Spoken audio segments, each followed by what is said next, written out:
Assalamualaikum warahmatullahi wabarakatuh. Kawan sahabatku semua yang budiman, Agus Fito Channel kembali hadir untuk memberikan informasi masalah inspeksi material valve yang akan digunakan untuk pekerjaan EPC project di salah satu perusahaan BUMN di Kota Bontang, Kalimantan Timur. Adapun perjalanan ini dimulai dari Kota Samarinda, Kalimantan Timur menuju Jakarta dan terlebih dahulu transit, kemudian dilanjutkan langsung ke tempat tujuan yaitu di workshop manufaktur valve di Kota Batam. Adapun kegiatan inspeksi ini, tim Bek Borneo bersama dengan engineer quality control dari owner dengan tujuan bahwa material valve yang akan diperiksa ini diharapkan sesuai dengan desain dan drawing yang sudah disepakati bersama. Silahkan kawanku sahabatku semua untuk menonton video ini sampai selesai dan jangan lupa like, komen, dan subscribe. Akhir kata, wassalamualaikum warahmatullahi wabarakatuh. Salam Agus Fito Channel dan tim Bek Borneo, Kalimantan Timur.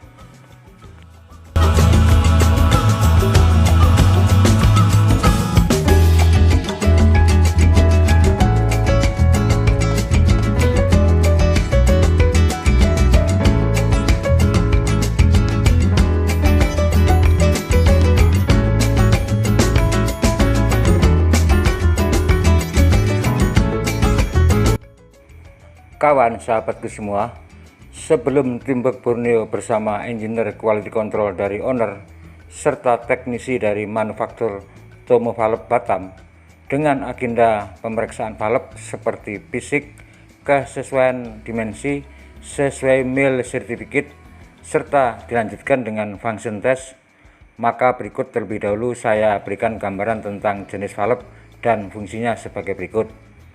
Yang pertama adalah gate valve.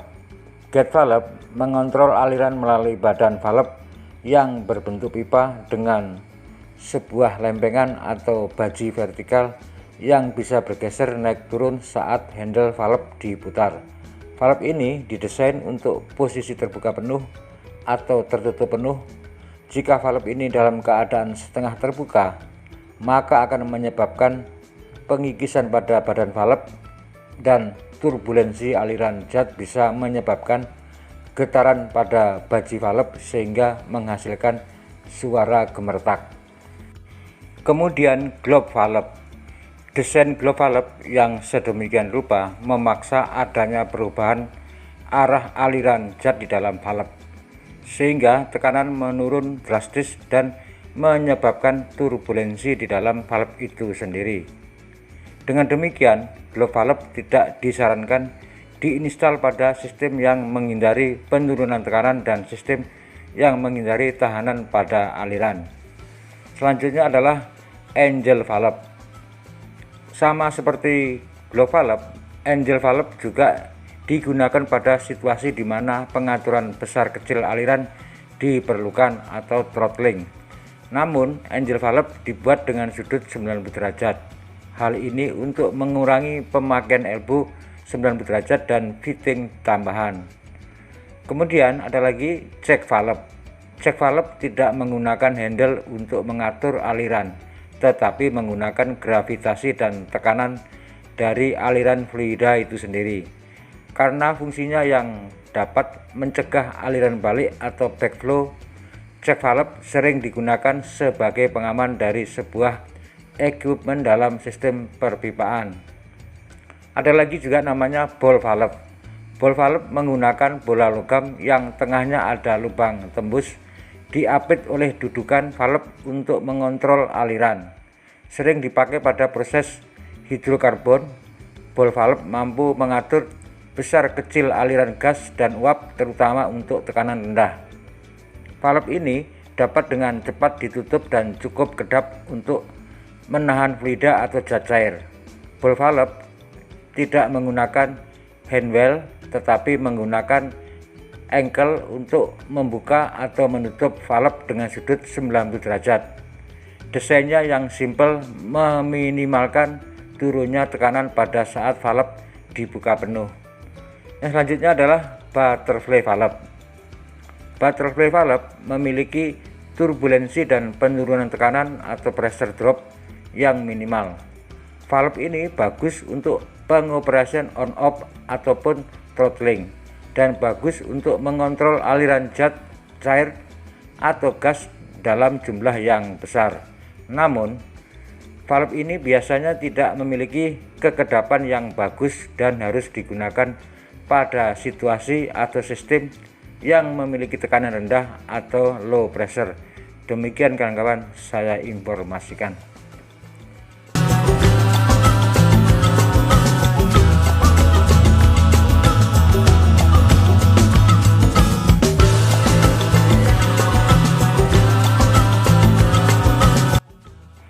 Kawan sahabatku semua, sekarang saya informasikan masalah pelaksanaan function test untuk butterfly valve, dan saya berikan sedikit gambaran tentang apa itu standar yang akan digunakan. Kawan, standar internasional untuk pengujian dan inspeksi valve menetapkan standar mencapai dua tujuan: menerapkan kriteria yang diharapkan dapat dipenuhi atau dilampaui valve, dan menetapkan prosedur pengujian. Hal ini untuk memastikan integritas valve, dan valve diharapkan sesuai fungsinya dalam suatu proses. Keandalan dan umur panjang sangat penting untuk operasi ini, dan pengujian memungkinkan kita melakukan penyesuaian dan perbaikan jika diperlukan. Sedangkan untuk standar industri minyak dan gas ada American Petroleum Institute, dan untuk aplikasi umum ada American National Standard Association. Dan di bawah ini adalah beberapa prosedur pengujian khusus yang ditemukan di berbagai industri. Yang pertama adalah AP598. AP598 mencakup kriteria pengujian berbagai jenis valve atau dudukan lunak dan logam. Pemeriksaan valve ini mencakup pemeriksaan tekanan dan tingkat kebocoran untuk valve dengan dudukan logam dan dudukan tahan banting, termasuk tes untuk butterfly valve. Agar valve lulus tes harus ada kebocoran 0. Kemudian ada ANSI AP607. Standar ini berlaku untuk pengujian dan evaluasi kerja valve seperempat putaran dudukan yang lurus dan lunak ketika valve terkena kondisi kebakaran. Yang lainnya adalah API spek 6D. Pengujian standar internasional ini berlaku untuk ball valve, check valve, plug valve, dan desain pipeline check atau gate valve. Ini menentukan persyaratan tersebut dan memberikan rekomendasi untuk desain, manufaktur, pengujian, dan dokumentasi valve itu sendiri. Tes ini terkait dengan industri minyak dan gas bumi, pipeline transportation system, pipeline valve. Yang lainnya adalah BS759 garis datar 1. Pengujian ini untuk valve, gauge, dan alat kelengkapan keselamatan lainnya yang terkait dengan boiler, termasuk instalasi perpipaannya. Spesifikasi berlaku untuk valve termasuk kelengkapannya seperti mounting dan fitting.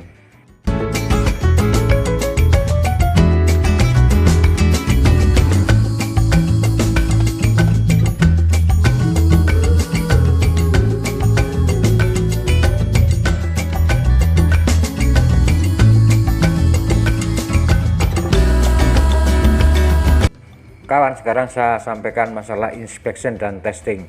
Sedikit saya berikan gambaran tentang pengujian apa yang diterapkan untuk menentukan kualitas dan keawetan valve dalam aplikasi industri, antara lain uji sel valve. Valve diperiksa untuk kebocoran dengan membukanya sebagian dan ada tekanan hidrostatik 50% lebih tinggi dari tekanan kerja valve itu sendiri. Sejumlah tekanan tertentu ditetapkan selama pengujian ini. Ada juga suhu air spesifik yang berlaku, yaitu 41 derajat Fahrenheit hingga 122 derajat Fahrenheit. Untuk lulus tes tidak boleh ada kebocoran dari valve itu sendiri. Kemudian ada lagi valve seat leak test. Pengujian ini memiliki valve yang benar-benar tertutup dengan saluran masuk yang diberikan tekanan hidrostatik dengan bodi atau badan valve diisi dengan cairan pengujian pada suhu tertentu. Demikian kawan-kawan yang bisa saya informasikan, mudah-mudahan berguna bagi kita semua masalah pengujian dan testing.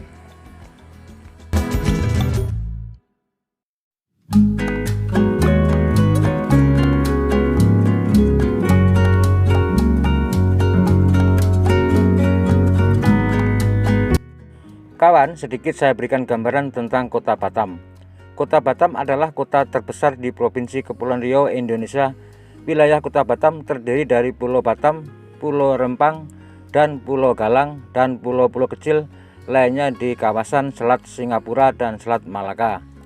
Pulau Batam, Rempang, dan Galang terkoneksi oleh jembatan Barelang. Kota Batam merupakan bagian dari kawasan khusus perdagangan bebas Batam Bintan Karimun atau BBK.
Kawan, sekarang saya dan tim Borneo sudah sampai di pintu gerbang Bandar Udara Internasional Hang Nadiem atau Hang Nadiem International Airport. Adalah sebuah bandar udara internasional yang terletak di Kelurahan Batu Besar, Kecamatan Nongsa, Kota Batam, Provinsi Kepulauan Riau. Bandar udara ini mendapatkan nama dari Laksamana Hang Nadiem yang termasyhur dari Kesultanan Malaka. Bandara ini memiliki landas pacu sepanjang 4025 meter yang menjadikan bandara ini sebagai pemilik landas pacu terpanjang di Indonesia dan kedua di Asia Tenggara setelah Bandar Udara Internasional Kuala Lumpur, Malaysia. Dengan kondisinya saat ini, Bandara Hang Nadiem dapat menampung 18 pesawat berbadan lebar dengan jenis Boeing 747, Boeing 767, dan Boeing 777. Kawan, Bandar Udara Internasional Hang Nadiem adalah salah satu badan usaha milik Badan Pengusahaan Batam atau BP Batam. Berjarak sekitar 22 km dari pusat kota Batam, Kepulauan Riau. Bandara Hang Nadiem berada di jalur perdagangan segitiga emas antara Indonesia, Malaysia, dan Singapura. Sebagai pintu gerbang internasional yang menghubungkan Batam dengan seluruh dunia, Bandara Hang Nadiem beroperasi di areal seluas 1.762 hektar dengan luas terminal mencapai 30.000 meter persegi, dengan landasan pacu sepanjang 4.025 meter dan lebar 45 meter, menjadikan Bandara Hang Nadiem sebagai bandara dengan landasan terpanjang di Indonesia dan nomor 2 di Asia Tenggara. Demikian kawan, sekilas informasi tentang Bandara Hang Nadiem di Kota Batam.